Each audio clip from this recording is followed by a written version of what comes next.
Welcome to today's webinar on creating healthy indoor spaces at home, school, and work for those with allergies and asthma. As we enter the cooler months of the year, we tend to spend more time indoors, making this an important time of year for this topic. Our webinars align with the mission of Allergy and Asthma Network. We work daily to end the needless death and suffering due to asthma, allergies, and related conditions through a four-pronged approach of outreach, education, advocacy, and research. My name is Sally Schessler. I'm Director of Education for Allergy and Asthma Network. We have several speakers here today to share their expertise. We'll begin by introducing Dr. Jackie Agrari-Sabet. Dr. Jackie is board certified in allergy, immunology, and pediatrics, and is the Director of Telehealth for Allergy and Asthma Network. She holds an appointment at the George Washington University School of Medicine as Clinical Assistant Professor, where she mentors the next generation of doctors. She is the president of White Coat Resources, helping to connect patients to solutions through targeted medical education for both public and medical providers. Dr. Agrari has an extensive background in patient care, patient education, and clinical trial work. She has served for 12 years as a medical contributor for NBC News in Washington, D.C., has produced multiple health articles and videos for the media, has served as principal investigator for the Farr Institute, conducting phase 3 and 4 clinical trials. As the founder of Family Allergy and Asthma Care, she's been in private practice treating children and adults since 1994 in the Metro DC area. We'll also be welcoming Wes Stewart as he's the Maryland Programs Director and Senior Advisor for the Green and Healthy Homes Initiative. In his role, he oversees Maryland Direct Services programs, including resident education, housing assessment, housing intervention, and outreach services to address asthma triggers, lead hazards, household injury risks, and weatherization in low-income houses in Maryland. He provides training and technical assistance nationally on program design, management, and implementation of lead poisoning prevention and healthy home strategic plans and programs. His technical assistance work involves the development of innovative green and healthy homes, comprehensive housing assessment and intervention models at the city, county, and state level that integrate weatherization and energy efficiency programs with lead hazard reduction, healthy homes, and housing rehabilitation programs. Prior to joining GHHI, he was an attorney in private practice in Baltimore. We go on to welcome Dr. Gregory Van Buskirk, a PhD, and he's a native of the San Francisco Bay Area, a graduate of the University of California and Berkeley and the University of California at Los Angeles, where he had got a PhD in chemistry. Greg joined the Clorox Company in 1980, where he remained for 32 years until his retirement. During his tenure, Greg led many projects and research groups focusing on cleaning products, including Clorox branded products and Greenworks naturally derived cleaners. Since retiring from Clorox, Greg has acted as a consultant for numerous enterprises while developing his own technologies. His proudest endeavor is the commercialization of Sensitive Home, products that provide effective cleaning while focusing on consumers looking to avoid known irritants, harsh chemicals, and toxic residues. And finally, we're joined today by Dr. Hope Mitchell, who is a native of Brooklyn, New York. Dr. Hope Mitchell attended the University of Rochester and graduated with a Bachelor of Arts in Biology. She obtained her doctorate of medicine from the Medical College of Ohio, and she also completed an internship in internal medicine and a pathology fellowship while at MCO, and a residency in dermatology at Henry Ford Hospital in Detroit, Michigan. She is certified by the American Board of Dermatology and is a fellow of that academy. Dr. Hope Mitchell is dedicated to patient-centered care and education, and she thoroughly enjoys every scope of her practice. She's an advocate for mentorship, education, and diversity in medicine and dermatology. We're so grateful you're all with us today and look forward to hearing from you in just a moment. Today's outline for our program is that first we're going to look at indoor allergens and air quality. We'll look at 8 elements of a green and healthy home, and then we'll conclude by creating clean and healthy spaces at home, school, and work. So first we'll hear from Dr. Jackie. Thank you so very much.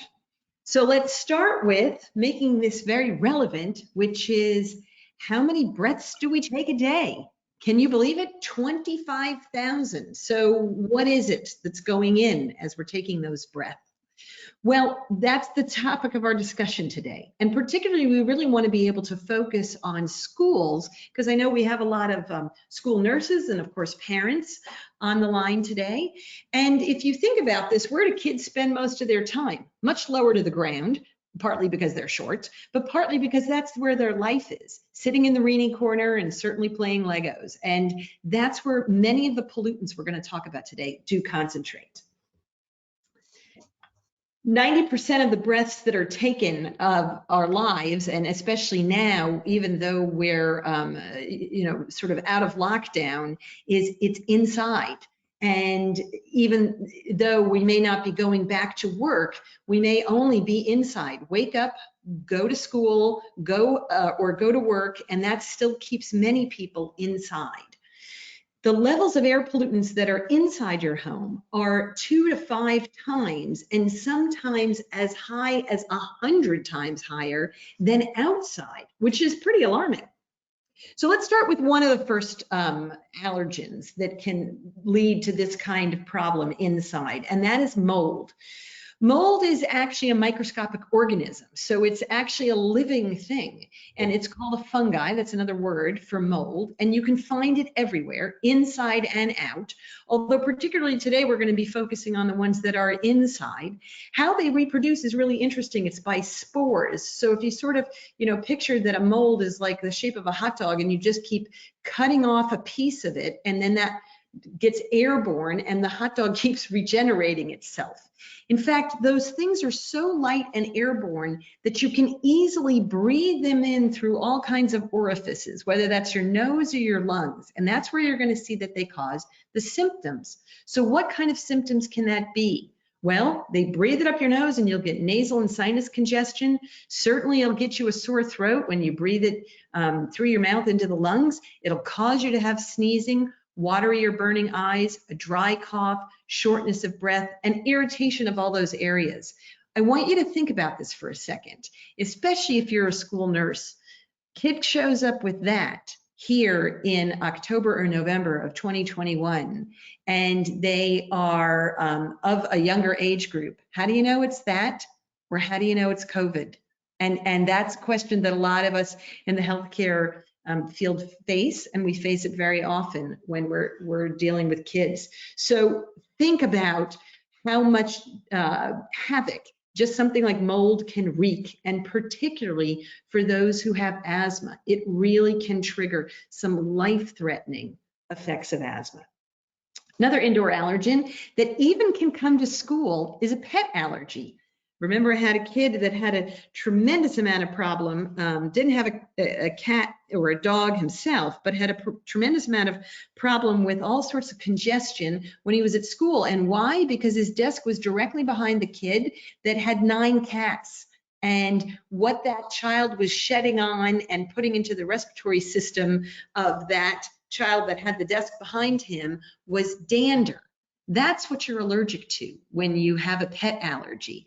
And dander is really something that is found oftentimes on the pet's skin, and it's made up of this combination, which is the proteins that are found in the skin, the saliva, and the urine. And you will find that on the dog or the cat. It's not that you're allergic to the fur of your pet. It's usually this dander. Another big one, especially in schools, dust mite allergies. So I want you to, we don't have a picture except this little cartoon of what a dust mite looks like, but it's like a tiny little crab. And for those of you who may be in the Maryland area, you know that the crab is our state animal. It's also, crab cakes are our big food in the Maryland area. But picture this tiny little crab, and what does it want to do? All it really wants to do is like a teenager. It just wants to eat. It just wants to eat and drink. And what does it eat? Well, it eats your shed human skin cells. So if you are a hungry dust mite, where are you going to go hang? You're going to hang where there's a lot of skin cells. Well, that is definitely going to be in your bed because you're rolling around just shedding skin cells. But it's also going to be particularly in schools where a lot of kids congregate. So that's again going to be on the carpeting, in the reading corner, not so much in the gym because that's usually some kind of a tiled or linoleum floor that can get wiped clean. But any place where those skin cells can just hang on to the fabric, that's where you're going to find them. And if you can add that to an environment that's humid, then the dust mite has an opportunity to drink because it drinks literally through its skin and gets that water to survive through the humidity in the air. Now, oppose that to something like cockroaches. Well, cockroaches and mice are usually pretty easy to spot, whereas dust mites are microscopic. And you know you've got cockroaches and particularly mice because you'll see all of their droppings left behind. And those droppings can become aerosolized as well as from the cockroach, the body of the cockroach itself. And those become aerosolized. And again, you've got this high level of an indoor allergen, which is exactly the same as a pollutant. So what do we do? Now we've identified the problem. What do we do to make the problems go away? Well, let's start back with the first item we talked about, which is mold. Well, you could test for mold. If you don't know you've got it, you need to test for it. And if you find out that you've got it, you need to really get rid of it. I mean, in the case of if it's like on your plasterboard, on your drywall, you really just got to cut it out. There's nothing else to do but that. You certainly can work in the future to reduce humidity and by having a dehumidifier and increasing ventilation overall. For the pets, really the best thing, and I get into such trouble when parents come in and say to me as an allergist, what can I do for my pet allergy? It's get rid of the pet. You can certainly do a whole bunch of vacuuming. You can do some kind of air filtration, but the best thing is get rid of the pet. Or if you've got to make concessions, at least stick the pet someplace where you're not spending unnecessary hours. And by that, I mean, when you're asleep, you're not interacting with the pet. Make your bedroom a pet-free area. Make the laundry room, make the mud room, make those areas where you can, again, very easily vacuum and sweep up the dander. Make that the area where the pet is confined to. Dust mites are a whole lot easier in a way to control, even though they are much more ubiquitous. And that is, if you simply cut them off from their food and their water source, they just die and you aren't in contact with their droppings that are what cause you to have the allergic reaction. So how do you just kill off a bunch of dust mites? You cover them up. You cover them up with special kinds of covers that are made out of a tightly woven fabric. Even the zippers that are on those covers are made so specially that the dust mites cannot get out to access either your skin cells or the humidity that they need to survive. And then lastly, how do you get rid of cockroaches and mice? Well, same deal. Get rid of their food source. They won't die right there in your home the way the dust mites will, but they certainly won't be in your home looking for the buffet. So just get rid of the food sources and keep them all tightly contained, and you'll at least have many less cockroaches and mice. Call an exterminator if that's what you need to do. So this leads us then to our indoor air quality and what we need to think about when we're always, on the radio, you wake up in the morning and they may say, oh, it's a poor air quality day. And what they're talking about is outdoor. But who's giving you the report on the poor air quality day that you're having inside? So pay attention to that and pay attention to what you can do about it. Because really, at least I do, spend the bulk of my day, even on such a beautiful day here in the Washington, D.C. area, I spend it inside. So it's so important to have that healthy indoor air quality because it really does make a difference in terms of your quality of life. So how does it affect us? Why does it affect our quality of life? Because it's associated with a whole bunch of nasty symptoms like eye, nose, and sinus irritation, headaches, fatigue, and dizziness. And absolutely, it increases the risk of respiratory illness. Isn't that what we all just spent the last 18 months being worried about, is respiratory illnesses? So if you want to be able to increase your chances of doing well or decrease your risk of a respiratory illness, pay attention to your indoor air quality, as well as if you're at risk for allergy or asthma, be sure that you're paying attention to that. So when we're talking about, that's air quality having to do with allergens, there's another source that can really be an irritant of your indoor air quality, and that is indoor air pollution. And that's caused by the same sort of things that cause the outdoor air pollution, except it's all trapped inside. So those would be high levels of toxins or chemicals that are inside your house, and they can be trapped in there because you have poor airflow or ventilation. The higher your humidity levels rise, the more we've talked about what can happen in terms of the allergens, as well as that indoor temperature. So make sure that you've done whatever you can in order to be able to have at least a good quality ventilation and air conditioning system, and pay attention to how the air is moving inside of your house so that it doesn't get trapped. Those common indoor air pollutants would be on our next slide, and what you'll see is some that you can control and some that you can't, or at least be so aware of. One definite one that you can be in control of are those pollutants such as tobacco smoke. I mean, you know, if somebody smoked in your house, and just don't allow it. Mold, you may also be able to literally see. And household cleaning products. You know what you're buying, you know what's under your sink, you know what's in your cleaning closet. Go take a look at those things and realize how that adds to your indoor air pollutants. Some of the fumes you're not going to be able to see in terms of oil, gas, and coal, but do pay attention to that with your HVAC system. Some of those gases, all of those gases, you won't really be able to know about, except you can certainly get monitors for carbon monoxide, carbon dioxide, nitrogen dioxide, and ammonia. So pay attention to what you may be doing to contribute to the increase of that. And then lastly, be aware if your home or school or workplace has these materials that may be deteriorating and decomposing, adding to your air pollution, indoor air pollution, which would be insulation, asbestos, chemical coatings on furniture. So again, how to tackle these. One way would certainly be use the system that's already in place, which is your HVAC system.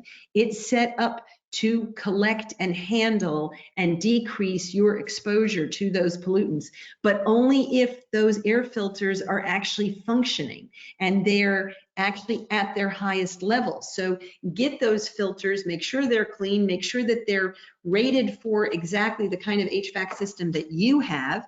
If you have the opportunity to be able to also put in air purifiers or air cleaners, you can certainly put those in room to room, and be particularly aware if what you're doing is pulling on your HVAC system to take air that's outside inside. If you unfortunately live someplace where you know your outdoor air pollution is high, like you're living next to a highway, what you really want to do is make that air inside clear and then reduce that intake of the outdoor air by putting your HVAC system on a recycle mode. So pay attention depending where your home or your school or your work is. If you want to do this all naturally, which is what we're talking about, right? Is decreasing the unnatural and increase the natural. The simple thing is open your doors. Again, in an area where your air pollution is not high on the outside. Open your doors and your windows, get rid of those chemicals and hazardous pollutions. Use more natural cleaning products so you don't have the buildup of those artificial chemical products, and do some cleaning, mopping. Mopping is particularly a great one because it doesn't even aerosolize. So do some mopping as well. Now, that I've walked you through what's there in terms of the allergens and the air pollutions inside, I want to hand it over to Wes Stewart, who's going to walk us through particularly 8 elements of a green and healthy home. Thanks, Jackie. As Jackie mentioned, we're focused a lot today on indoor allergens, but we also want to look at the whole house and some of the other home-based environmental health hazards that may affect your clients, your students, your patients. And so what we came up with HUD was 7 simple steps to look at what's a healthy home. And then we also added weatherization and energy efficiency, which is a key factor for families in terms of affordable housing. So the idea was, instead of having someone have to know, how many parts per million there should be for carbon monoxide, or what's the clearance level for a certain allergen, HUD's concept was, let's come up with basic things that people can understand, and then you can do by visual inspection. You can see in the home just by walking through the home and outside. And the idea was that a safe home is a home that is dry, safe, clean, pest-free, contaminant-free, well maintained and well ventilated, and is also energy efficient. So the first element is dry. And what we're trying to do is, as Dr. Jackie mentioned, is prevent mold and moisture by making sure that water is not coming in through roofs that need repairs, that the water is actually being drained away and not coming into the basement or into the house. So making sure that gutters and downspouts are attached, they're also draining water away from the house. And then also their plumbing leaks for sinks and bathtubs and some of those repairs that are needed to make sure that we don't have a water source instead of trying to just remediate the mold. We also want to have a house that's clean. So as Jackie mentioned, making sure we're doing wet mopping to pick up allergens and dust. That also includes lead dust. To make sure we're using cleaning regularly. It's ideal to use a HEPA vacuum, but if a family can't afford one, it's important to get a vacuum that does have a HEPA filter.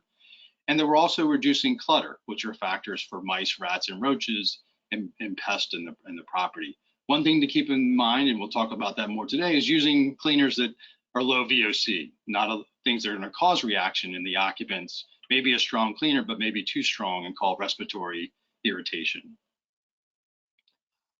We also want a home that's safe. So these are pretty straightforward in terms of you're walking through a house looking for visual things such as fire hazards or electrical hazards. We want to make sure there's cabinet locks to prevent children from getting into poisons in the bathroom and the kitchen.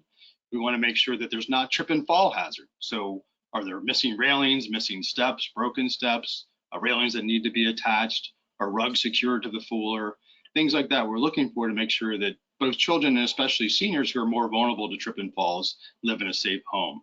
We also have a couple key safety features that are really critical to make sure we have working smoke alarms, we have working carbon monoxide alarms, and those ideally have 10-year lithium batteries. It's a great way, instead of having to worry every year, making sure folks are installing those with a 10-year lithium battery to make sure they alarm if we're at risk for hazards.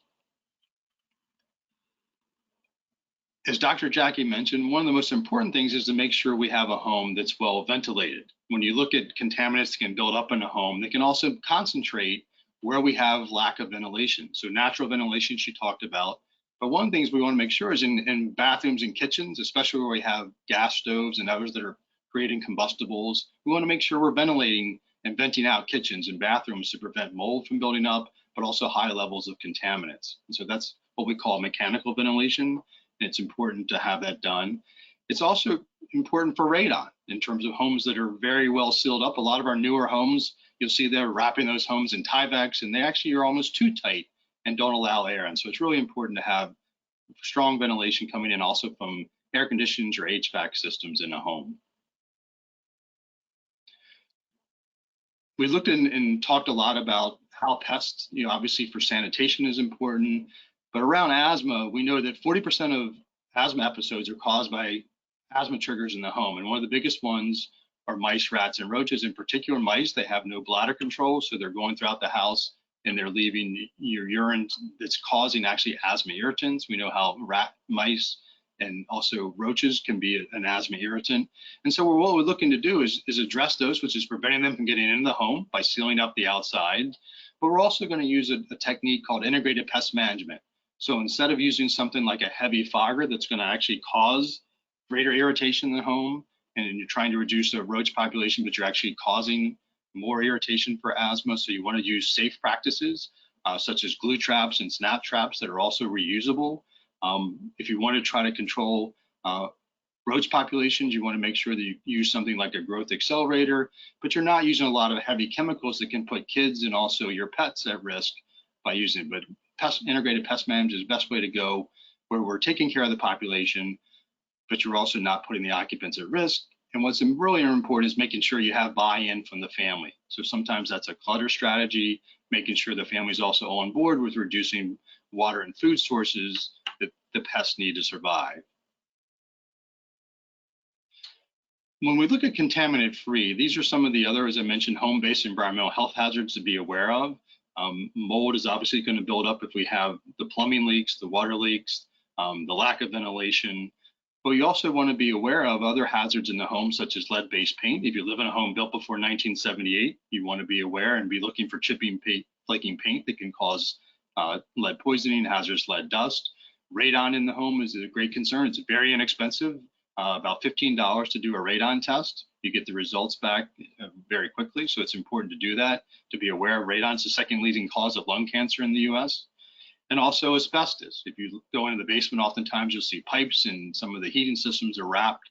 We want to be aware that asbestos is a very dangerous chemical. It's toxin that's in the home, and just be aware of that and not disturbing it, having children be aware of that. But a contaminant-free home, there's a lot of things to be aware of. You can have experts come and test, but you want to be able to visually look for lead, for radon, and for asbestos, and also looking to see is the home well ventilated to reduce the effect of some of those contaminants on occupant health. In terms of well maintained, what we want to do is help our clients and our families put in place a regular maintenance schedule. So that could be regular cleaning, but more importantly, these are home repair and home maintenance. If we don't clean our leaves out of the gutter, we're going to have water build up, we're going to have ice dams, we're going to have water that's coming into home from something that was preventable. If we want to make sure we're repairing, as we mentioned, steps that are broken, railings that are missing, chipping paint that may be lead. So just setting up a system, and some people use an app on their phone to remind them monthly of things, but just making sure that you have a regular maintenance schedule, whether it's a rental property home or a homeowner property. And the last element of a green and healthy home is actually a home that's also weatherized and energy efficient. We've really looked at weatherization in the last 10 years with the Department of Energy, with HUD, EPA, CDC, and we realized how important weatherization is to ventilate homes better, but also to look at the effect of extreme heat and cold. It's a major asthma trigger. People who have reactive airway disease. So again, really extreme heat and cool, we want to have a house that has a properly functioning heating system. It has an air conditioning system in the summer. And that's really important to also bring in, as we mentioned, fresh air to make the home not subject to, again, extremes, but also to make the house affordable. And some of the stress that comes from financial stress of families who are having to pay large heating and cooling bill, utility bills. They may have water bills that actually are extremely high because there's a minor water leak. There's a sink that continuously runs. There's a tub that's continually running. That's actually causing several $100s every quarter for someone on their water bill. So a lot of these things are very, very important to improve occupant health, but also making sure families are financially stable in their home to reduce some of those other pressures on their system. There's also, just to be aware, a number of grant and loan resources and particular grant programs for all those. So if you're looking to have lead hazard reduction, if you're looking to have healthy homes intervention for asthma or weatherization, be aware there's a lot of grant programs in the area. So that's the idea, is a safe home is one that meets those 8 elements. And now I'm going to turn it over to Dr. Greg Van Beskirk and the folks at Clean and Healthy Spaces. Thanks a lot, Wes. And folks, you'll be hearing a lot of commonalities between what Jackie and Wes had to say and what I'll be presenting. No surprises there. Mine's going to probably be the drier part of the presentation, because these are the sorts of things that you can control. For instance, it's pretty well established at this point that 5% of childhood cancer and 30% of childhood asthma are related to chemical exposure. And that's chemicals in general. I think people have sort of gleaned that, especially for the firstborn children and newborn children, people want to avoid chemicals in general. Well, the bad news is we are made of chemicals. Chemicals are ubiquitous. What we want to minimize our exposure to are these things that are the most egregious exposure hazards, especially to young children. It's not just young children, however. If we can go back there, yeah, 1 in 7 cases of adult asthma can actually be attributed to common cleaning spray use.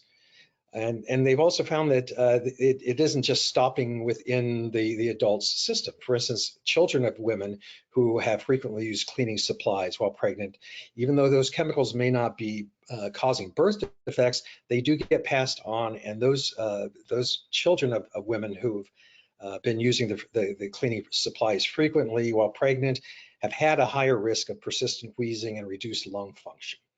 And finally, 80% of contact dermatitis cases, things that are inflamed and itchy, things like poison oak, is a result of irritation reaction from cleaning products.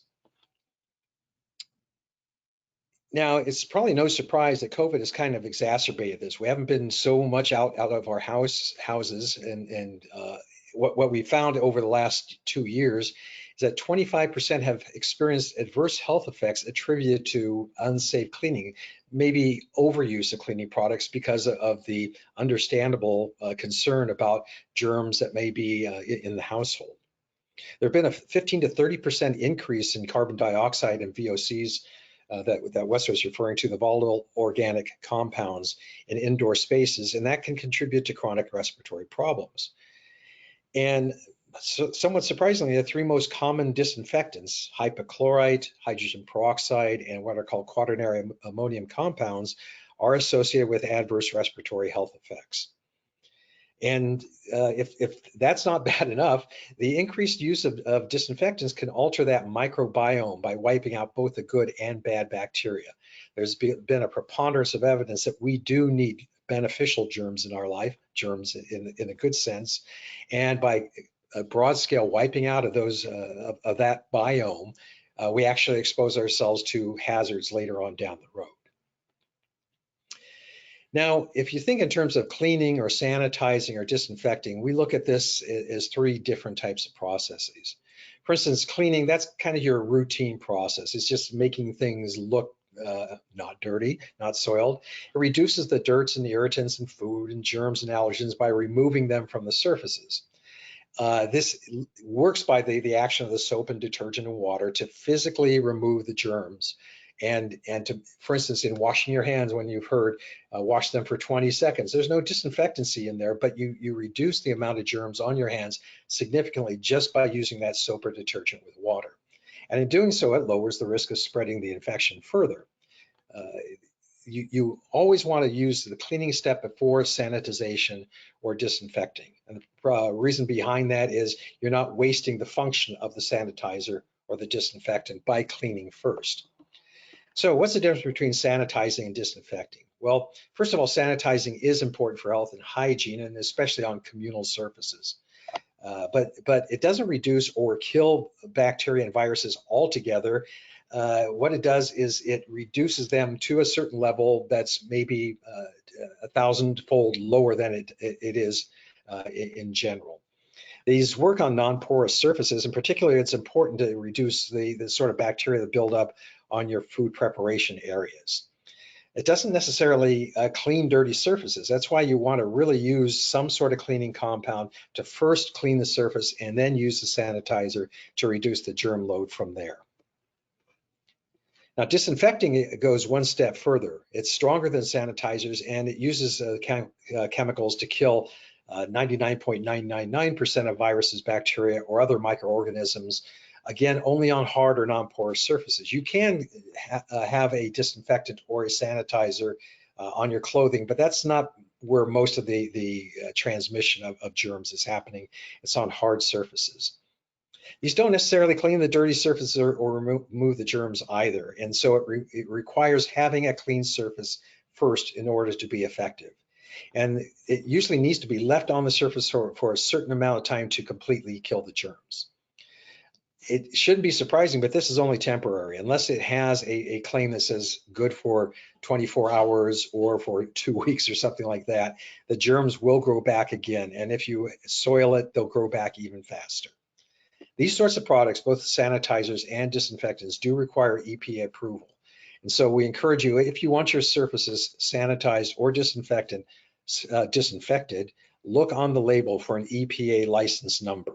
If it doesn't have it on there, they haven't gone through the strict guidelines of the EPA.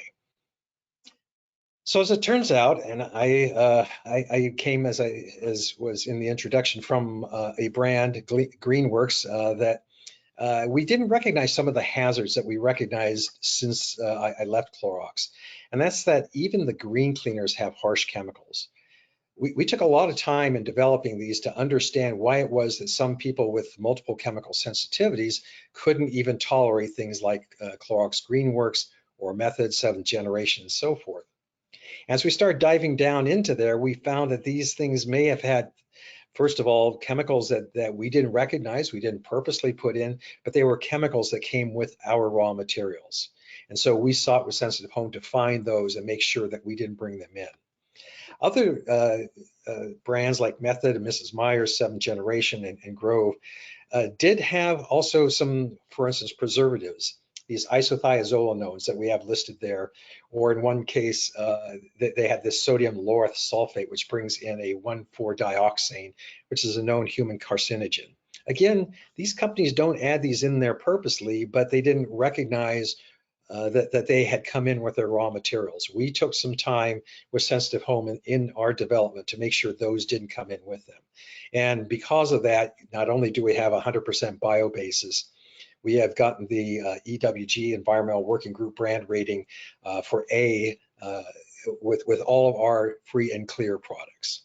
And I won't bore you with the small writing here, but you can see that there are concerns that were brought up by the Environmental Working Group for the rest of the products that are out there. So it's important to eliminate these triggers from your cleaners. Look for accreditations from organizations like that Environmental Working Group. If you want a bio-based product, to make sure it doesn't have petroleum byproducts in there, look for the USDA certified bio-based product logo. To look for general environmental compatibility, look for the EPA Safer Choice logo. And for things like sensitive skin, 100% skin safe, you can get that, or accreditations by the National Psoriasis Association or National Eczema Foundation. I think I got those backwards actually. So Eczema and Psoriasis Foundations. Choose fragrance-free products. Although we do have some fragrance products in ours, our true north, if you will, are in products that are fragrance-free, because we know that that does trigger sensitivities in people who are averse to those. And look for danger or warning signs on the label. If it says just caution, like it could be irritating if it gets in your eye, that's not what we're talking about. We're looking at a higher warning label, a warning or danger on the label. It's better to be dye-free. I know when we were making Greenworks that there were some people that really wanted us to have a colored product. We at Sensitive Home determined that was not the way we want to go. People are sensitive to dyes. No volatile organic compounds again. The state of California mandates what level you can have of volatile organic compounds, and our Sensitive Home products all are below that level. And look to see that, do some homework with the Environmental Working Group for the products, and make sure it doesn't have some of these common preservatives that are rated C and D. And now I'm going to hand it over to Hope Mitchell, and she'll be looking at our bodies as systems.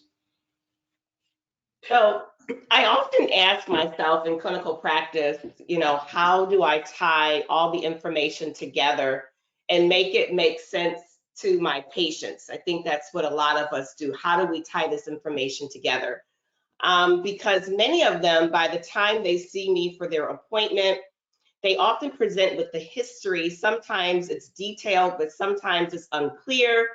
And unfortunately, many times they present without a rash or visible signs of skin hypersensitivity, but I can tell based on their history that there are underlying sensitivities. Many have said it's worse when I'm at work, or my eczema flares when my asthma flares, or my child has difficulty breathing at school. And these rashes, they seem to come and go, or even more commonly, now that we're cleaning and disinfecting our hands more, the hand dermatitis, it just won't clear like it used to. And often there is no thought from these people that they could be sensitive to the chemicals. but more commonly, instead, they think that the products are just drying their hands out. And as people talk about their dermatologic concern, I usually am thinking system, system, and that I must make system make sense to my patients. And what is fascinating to me is that I get to help patients connect the dots by explaining that we are a system, a group of individual organs that really work together for our own good, our own health, and our well-being. Then I go on to explain, right, that all parts of our system or this system, they do different activities or functions to keep the body functioning properly or to keep us healthy. And although the system includes the skin, our largest organ, of course, our first line of defense against external agents, it's certainly not limited to the skin.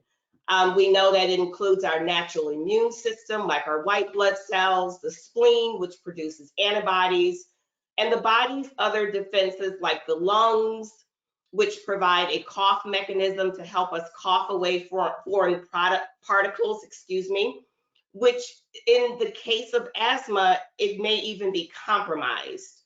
Our digestive tract antibodies, our pancreas, which produces insulin, our urinary tract filtration system, which helps to remove toxins. I have to explain that all of these systems, we want them working properly. We want them working together so that we can be healthy.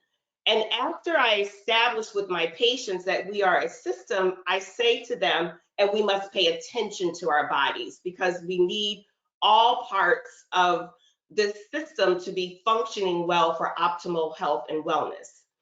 And with nearly, I believe, 70% of our immune system being housed in our digestive tract, I think it's really important to do a review of systems, right? Asking our patients, asking people about things like constipation, diarrhea, bloating, gas.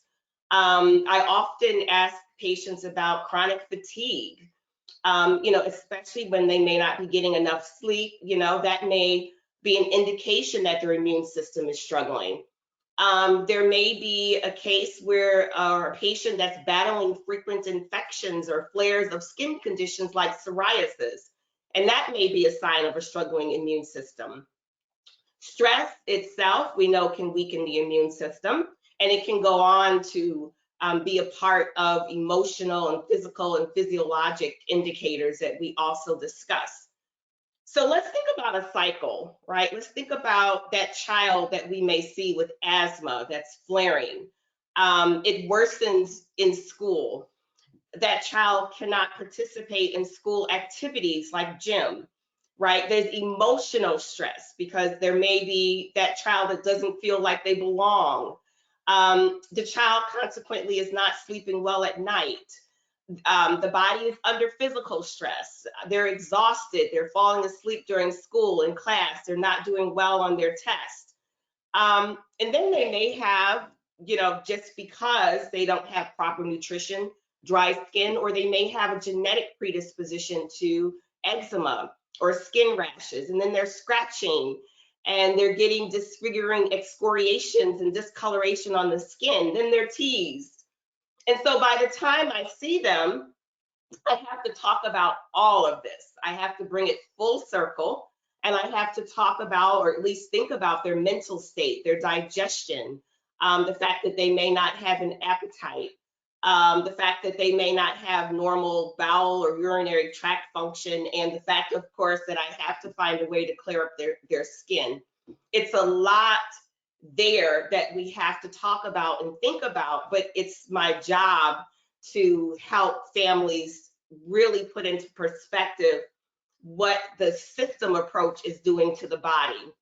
The NIH estimates that nearly 24 million people have an autoimmune disease. And when I talk to patients, I have to talk about their immune system and the fact that it's continuously trying to defend us from chemicals and toxins that want to attack our bodies. And You know, when we're under stress, it just really catapults into a lot of different issues such as uncontrolled diabetes, etc. We can go on and on.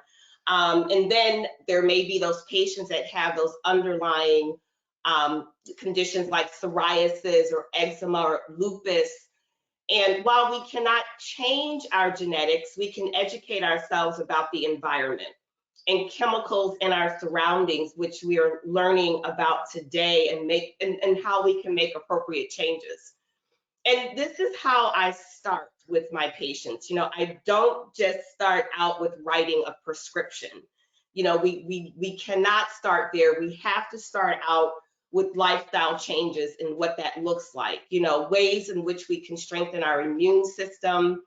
I talk about eating a balanced diet, getting enough sleep, minimizing stress, exercise, and of course, reducing any irritants or chemical overload that we can possibly clean up in the environment. And so again, while I get many patients that come in and they can't connect the dots as to those irritating rashes that come and go, or the fact that their asthma is flaring their skin condition, or their asthma is being flared because of the part that the environment is playing at school versus at home versus at the neighbor's home. They can't seem to connect it. It's my job. It's our job, of course, that's why we're here, to help bring it full circle and to make these recommendations. So of course, you know, I do a lot of partnering with allergists, but a lot of education on the importance of using more natural cleaning products, more natural products with less harsh chemicals, and talking to them about avoiding any known irritants and allergens. I have to put a plug in for sensitive home cleaning and laundry products, which are designed for those with skin conditions, sensitive skin, allergies, asthma, because I have started using the products and I have noticed definitely with using them that my own allergic and respiratory sensitivities have been greatly diminished. I mean, something that a lot of families don't really think about. It's really important that we explain it to our patients. You know, I don't get those watery eyes and sneezing and itchy throat, asthma flares. And when I say a lot of people don't connect the dots, they really don't connect the dots. And it's an honor to be part of a patient population where I can not only just prescribe medications, but really help to educate. I definitely appreciate the fact that my quality of life has changed and that I am able to help change the quality of life of patients by helping them to take a holistic approach to addressing their concerns.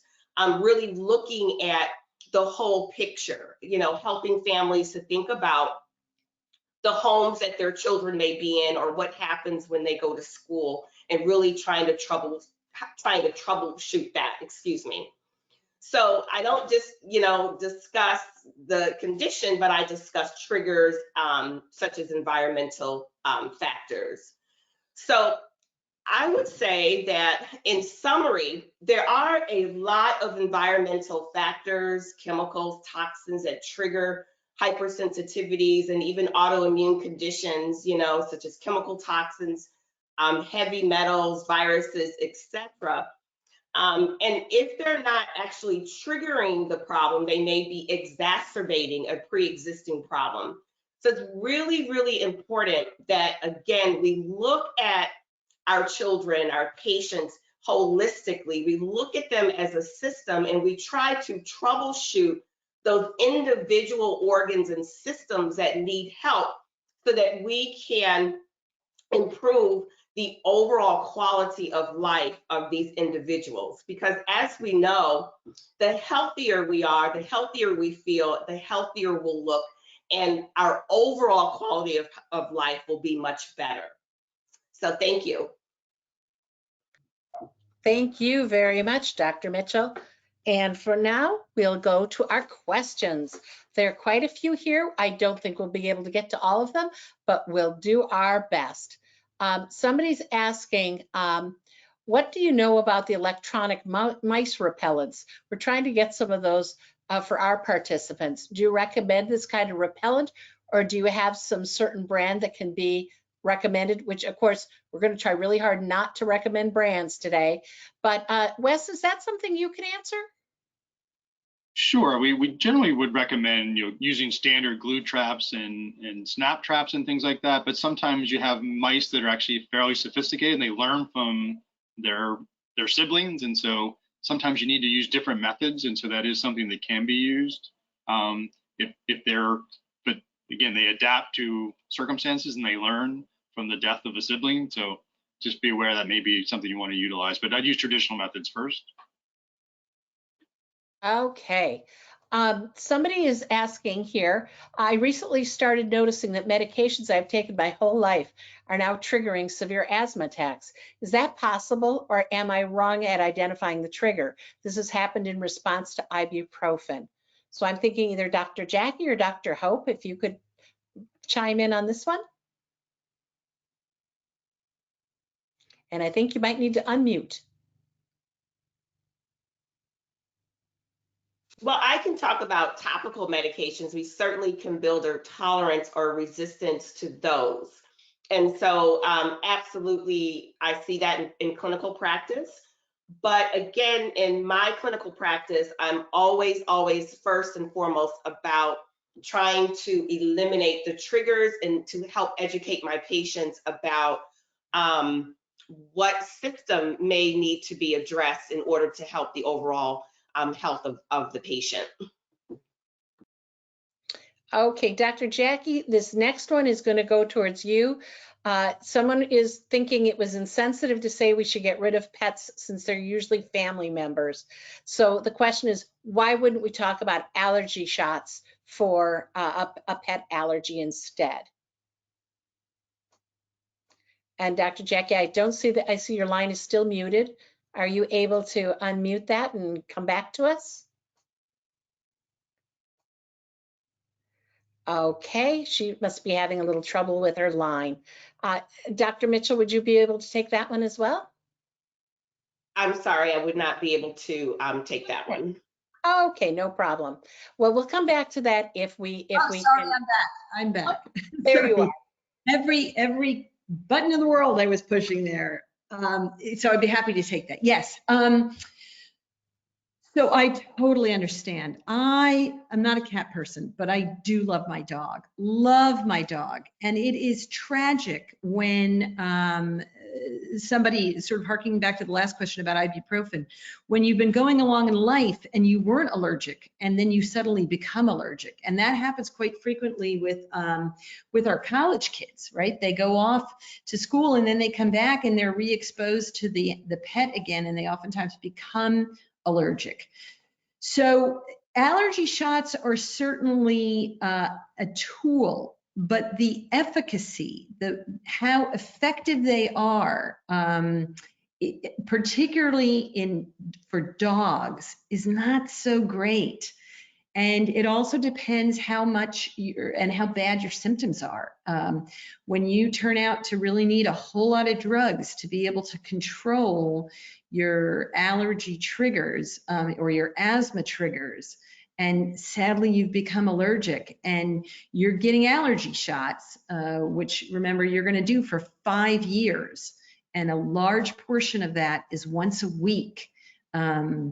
It's a payoff. It's a risk-benefit equation of what are you willing to do. And so oftentimes what we'll suggest is what I spoke about today, which is, can you kick the dog out of the bedroom? And I know how people love to sleep with their dog and their cat. Kick them out of the bedroom. Make the time that you spend with the pet meaningful, meaning you're conscious and awake. Keep the pet someplace where you can easily clean everything. There are all kinds of shampoos that can help cut down on the dander, and really keep the pet corralled into a specific area. And then after you interact with the pet, you got to go take a shower, wash it all off, because as Dr. Mitchell was just saying, it's on the skin, and that affects you. Another follow-up question for that is, are there some breeds of dogs that would have less dander than others?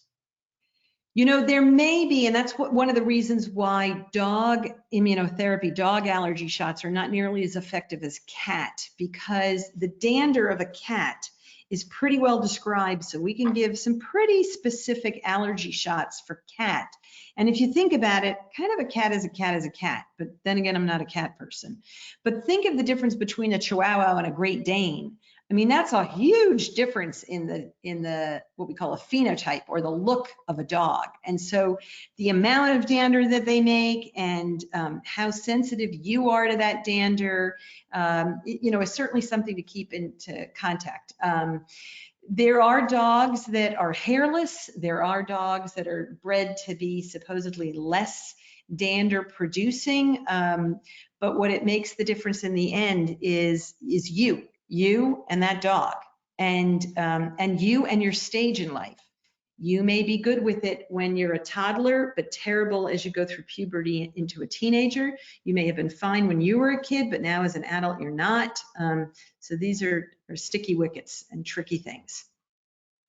Okay, thank you very much. Our next question is, are there plants that are better than others at reducing VOCs? And how many of those plants are needed per square meter? Can someone take a stab at this one? I don't see anybody popping their line on here. Okay, well then we'll go to another question. Somebody is saying, in our IAQ program, we don't recommend mold testing as it's usually known and the money is better used for remediation and removal. Wes, could you speak to that? I mean, if you can see mold, should you be testing for it? Sure, that's the guidance from HUD and EPA, which is, stop the water source instead of spending a large amount of money to figure out what type of mold it is. Just presume it's causing risk to health, and so identify the source and then clean it up properly. Again, the guidance from EPA is if it's certainly more than 10 square feet, you definitely want to have a mold specialist. You can also have one come in at lower amounts, but just making sure you know that those mold spores are easily spreadable and can be hazardous. But eliminate the water source and then do proper cleanup is the guidance. Okay, I can also add, having worked at Clorox, where we had Tilex, that, for instance, if you have it on wallboard, if you see that the black mildew growing on wallboard and you spray it, it doesn't mean that it's not within the wallboard and it's going to come back. So if you see something like that happening, especially after all the flood damage that happened on the East Coast this year, it really behooves you to use a professional remediation firm. And along those lines, you really have to think both surgically and allergically. And so the surgical is get in there and cut it out. And if I'm telling people that really the best way to handle a pet allergy is to get rid of the pet, certainly the best way to handle a mold exposure is get rid of the mold. And as we've discussed, you can't really just rely that you can spray something on it and that did it. But absolutely, if you see it, there's no reason to test to figure out what it is. It shouldn't be there. You need to get rid of it. Exactly. Great. And we have a lot of questions today that are asking about brand names. And I'm afraid I can't go to those questions because it's not, we don't want to get caught looking like we're endorsing a specific product. So for those of you that ask those questions, I apologize, but those are kind of, that becomes a slippery slope. Our last question is one that I'll take. It says, Sally, can the content of this presentation be made available to share with colleagues not able to participate in today's great webinar? And the answer is yes. We are recording the webinar. It will be on our website within about 48 hours, and we'll make the slides available as well for you to share. And so with that, I would like to thank Sensitive Home for sponsoring today's webinar. And we're glad that you've listened today. And as we learned about creating healthy indoor spaces, thank you so much to our speakers for their valuable information and insight. Please join us for our next webinar. We'll be here on October 28th at 4 p.m. Eastern as we present food allergy or food intolerance, featuring Dr. Jay Lieberman. You can register on our website at allergyasthmanetwork.org. Scroll down the homepage to the very bottom to find all of our upcoming and recorded webinars. Thank you again for being here. If you'd please stay on the line for 2 to 3 minutes, there will be an evaluation survey following the webinar. This is Sally Schessler for the staff at Allergy and Asthma Network. Join us as we work daily to improve quality of life so we can all breathe better together.